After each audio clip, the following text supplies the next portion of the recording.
भारत ने हाल ही में पाकिस्तान को एक महत्वपूर्ण नोटिस भेजा है, जिसमें सिंधु जल संधि की समीक्षा की मांग की गई है।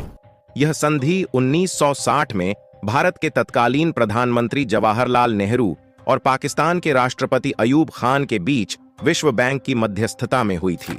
सिंधु, चिनाब और झेलम नदियों का पानी पाकिस्तान को देने और रावी, ब्यास व सतलुज का पानी भारत के हिस्से में देने वाली यह संधि दशकों से चली आ रही है।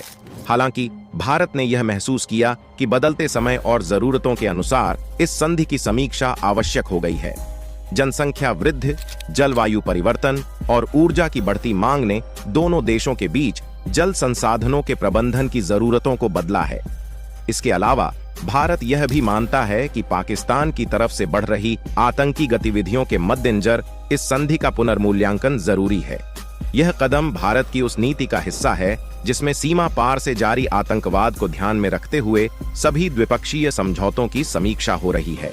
पाकिस्तान इस संधि को अपनी जल सुरक्षा के लिए बेहद महत्वपूर्ण मानता है, इसलिए इस मुद्दे पर दोनों देशों के बीच कूटनीतिक तनाव बढ़ सकता है।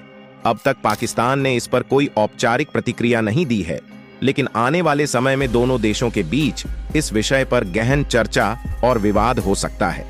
सिंधु जल संधि की समीक्षा से जल संसाधनों के बंटवारे का ढांचा बदल सकता है।